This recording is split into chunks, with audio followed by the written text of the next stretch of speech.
other side of 3. And memorial services are going to be held for Miss Ruth Cresswell. You remember on the last program or the 2 programs ago, I spoke about the death of Miss Ruth Cresswell. I think she was, what, 95, if I recall correctly. Of course, I knew her. I knew Miss Ruth, but then I know her son, Philip, who lives over in Eunice now. I know him very well. He's very active in the boxing of things that go on, and he had mentioned he was going to let me know when the memorial service would be held. These are the arrangements to all of you who know Philip and would like to go and visit and reminisce a little while, and all of her friends also. I want to mention, not just the boxing friends, all of her friends.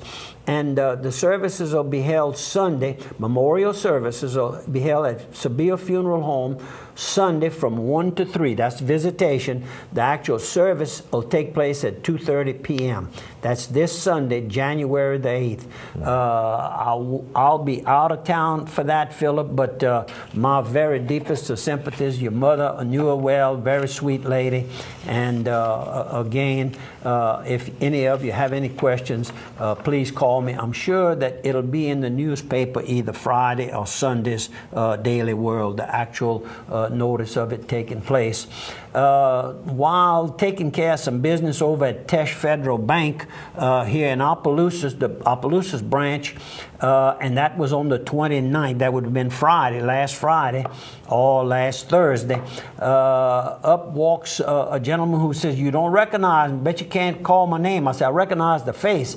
He says, "I'm George Morgan from Melville, Louisiana." Wow. I said, "Yes," and we met at a political function somewheres along the road. He said, "That's exactly where we met. You got a good memory, Mr. Bobby." So anyhow, good morning to you, George. I meet people every day that I met in different events that I've attended or participated in, and we happy to pass these types of things on to you. I guess we should mention that friends of Ross Hebert, the young man who was seriously injured in an incident that took place in Lafayette recently, they're going to be selling these little bracelets with written on them, "Stay Strong, Ross." Stay Strong, Ross. They're asking for a donation of $10, and this was sent to us by Stephanie Johnson, who is a cousin to his mom, Chris? That's correct, to his mom, Chris. Of course, Stephanie is one of the sales agents associated with Dupree Carrier. Got y'all here in Opelousas. So, if you know any of the family members, and I think Ken's Thriftaway and Durios Curios has some of the bracelets as well. If you want to make a donation to help with the medical bills, they'd appreciate it. Very much. Very good. Welcome back, KSLO. And let me get one more sponsor in, Quarters Casino. If you want to go to the casino and have a good time, Quarters Casino is your place with plenty of those great machines, the old favorites you like, the newer style machines as well, penny, nickel, and quarter machines, $1,000 payouts, 50 different machines there with emphasis on customer comfort with a remodeled casino and bar area. They got drawings where they give away money. Next door, they got the Chevron with a Subway in there. They got a crispy, crunchy chicken in there. They've got the restaurant, El Pico de Gallo Mexican restaurant with authentic Mexican food. 2-for-1 margaritas. They're open in the restaurant from 11 a.m. till 10 p.m. each night. Go by. It's a great place. And tell our good friend Pat Willis you said hi. Open 24 hours a day. What about LSU Bama game? Yeah, they're going to play on Monday. What you and I got to do, you want to get out the books and we're going to check the stats and figure out exactly how it's going to pan out? You know, you think we could figure it out, come up with our game plan? They're working hard. What's the odds? What's the bookmakers? LSU by a couple of points. The highest I've heard is about 3 or 4, and I've heard as low as 1 point. But to give LSU a little bit of a nod because it's in Louisiana and LSU beat Alabama in their own house. So they think LSU should have the nod. Bama's got to run the ball. LSU held them to under $100, under 100 yards the first time they played. I don't see LSU getting worse about defending the run. I think they're going to be as good, if not better.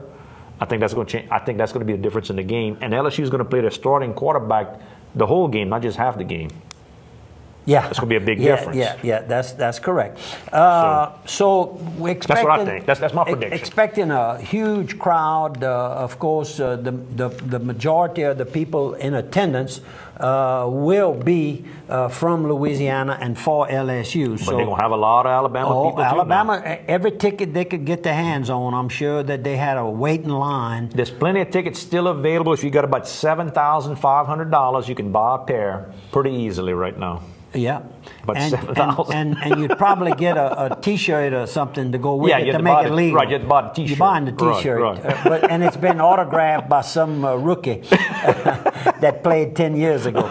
But talking about 10 years ago, what about Flynn? Matt Flynn, well, you know, they got a controversy in Green Bay now. They thought they had the best quarterback in the country, and they were right. The problem is it might not have been the starter. It was the guy backing him up. Matt Flynn, that was, our national championship quarterback at LSU, has been at Green Bay. They've been grooming him and working him up. He started one game last year, had almost beat the Patriots. They went to the wire and nearly beat the Patriots. This year he goes out and threw for the most yards and most touchdowns of any Green Bay Packers quarterback in history. That includes Rodgers and Favre and Bart Starr. I think the only people that had a game this big was him, Joe Montana, Y.A. Tittle, and Joe Namath. That's the only four. 3 are SEC quarterbacks, 2 LSU. Y.A. Tittle plays for LSU. Yeah, that's correct. So, I mean, it's a heck of an accomplishment. And he's a free agent. And all of them are in the Hall of Fame. Oh, yeah. All are in the Hall of Fame. So he's in good company. And he's a free agent. So one of the announcers said that was $1 million game. It's going to make at least $1 million more in his next contract. Oh, come on. Oh, yeah. $1 million. It'll be $1 million a year. Maybe 10 extra $10 million at least, the way they pay these guys.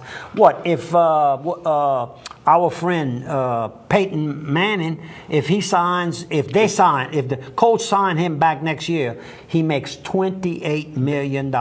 Just a check for that. They don't count the contract. That's like just the bonus part is $28 million. Really? Oh, yeah. Come on. Oh, yeah. It's not too bad, huh? Man. What about LSU will return to Texas A&M in 2012? At College Station. At College Station. I think a good road trip. I've already booked it with David. Come on. David has approved it. He's the one that has to approve it, right? That's right. He has already approved it. And we didn't tell Blaine yet, but we need to tell Blaine. Yeah, we'll have to go. We've missed the last couple of years. Last 2 years we've missed. So it's going to be a good place. It's going to be a first time over there. And I went there one time to pick up something with Ken Fakuri and I. We were doing a favor for the city of Ken Vidrine was given with the city of Opelousas, the Parks and Recreation was given some big lights, was donated. Oh, to bring it back to Donald Gardner, maybe? Bring it back to one of the projects. The old lights at the stadium at Texas A&M? Or no? Well, I might have been. I don't remember the details, but we went there. The only time I've ever been there. So this will give me a good chance to go back and see if that barbecue stand is still good. Ashley, I won't be able to talk about it, but he's looking down. Hello, Ash. Uncle Ash. A good barbecue hamburger for breakfast. Breakfast. We love to tease him. What about the politics that took place Tuesday night? Romney and Santorum were neck and neck. I mean, 7 or 8 votes different. Santorum shocked him. Yes, sir. And he could, if he can raise some money, possibly get some, votes. Get some money now when you run that strong. What's the lady, Miss Michelle? Bachmann. Yep, she's pulled out. I understand. Governor Perry's considering pulling Texas. out. The governor of Texas he's reevaluating his next move. His campaign debt as opposed to his fundraising. Yeah. That's how they reevaluate. Yeah, our own governor here, Bobby Jindal, has really worked hard for Governor Perry. And we're going to stop right there. Let's not say anything. It didn't pan out.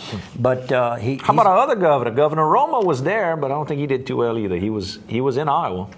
Yeah, but they never let him in on... He's way at the end. That's the problem. Can't get the votes. I think they like him. They like to have him on the news shows because he's a bright guy. He speaks well. He speaks well-educated man. Yeah. Just can't generate the excitement. You got to have the brains and the excitement, the whole package. What about the bowl games that have taken place? That's some pretty good bowls. The Sugar Bowl the other night went to the all end. of them. I mean, they Rose so Bowl, Gator evenly Bowl. matched this year. A lot of times there's some blowouts, but I guess the LSU Bama game is going to be a tight one there too.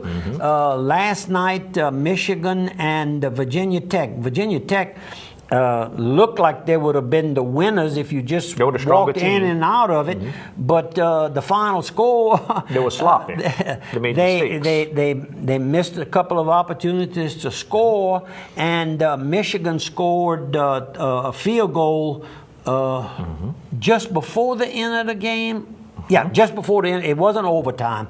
There has been one or two of the games that were decided in overtime. Georgia and Michigan State triple overtime, and Georgia lost that game. Yes, sir. Come on, Georgia, hold up your end of the conference. One thing that's very interesting is the state strawberry crop comes in early, and they were plentiful at all the stores. I know they were plentiful at Benny's supermarket here in Opelousas, and it's kind of unusual that they come out this early. Usually it's in the early spring, or February, say. When the frosts are over. But they've been out since October or November, and that's good news for all of us. Yes, sir. One more time, we're going to mention that the Orphan Train Museum has cookbooks on sale. Right. And if you were fortunate enough, you got to see Bobby Dupre in one of the pictures with Miss Flo and all the hard workers, the Dupres, in the Bon Nouvelle, the December 2011 issue. Right. And the cookbook sells for what, $12, I think. What a steal. What a steal. And you That's donate correct. and you're helping the cause. Helping the cause at the same time. What else you got? Man, we're getting down to 2 minutes left. It's a 2-minute warning. You know, we aren't in the football thing. Football's going to end soon. How about this young man, Ronald W. Sharp, whose extended family has deep roots in this area, has been named as the U.S. Attorney for the District of the Virgin Islands by President Obama. His mom grew up in Plaisance. How about that? Still has a lot of relatives here, said his niece, Grace Thomas Gornier, who recently attended his installation ceremony in St. Thomas, the Virgin Islands. Excellent. With about 21 other relatives. Boy, they must have passed a good time. Congratulations. He's been with the Attorney General's office as one of the assistants for quite a number of years, so he's coming over there with a lot of experience. Catahoula Lake is canvasback haven. I have seen some geese and I have seen some ducks. Man. Well, which is good news. And what about this? You can read that. I can read that. We're down to a minute left. Oh, that's a jewelry maker, Miss Laura, the lovely Laura Alligood, in the paper, showing some of the jewelry she makes over at her Washington, Louisiana studio. And of course, that's Mr. Chuck Budden's daughter, one of those daughters, good morning, who lived here in town quite a few years, her and Johnny Wright. Of course, a lot of people know Johnny from KSLO all those years. So good morning, Miss Laura. Palmetto rises to the top. Johnny's middle name wasn't KSLO? It wasn't KSLO, and the last name wasn't really right. No, all good. That's right. I remember that because he's my mentor. It's that time of the program where we have to sign off. Thank you for viewing. Thank you for mentioning the program to a friend and get them aboard. And I want to thank Andrew for being here and helping out the way you've helped the past years. And this is our first program of 2011. And it's our first program of 2012. 2012. I'm sorry. Golly, I haven't gotten it down. Running out of time. Heavenly Father, help me to hear your call in all that happens to me. Let me fulfill your will with patience and joy this weekend. Please attend the church of your choice. Thanks for viewing.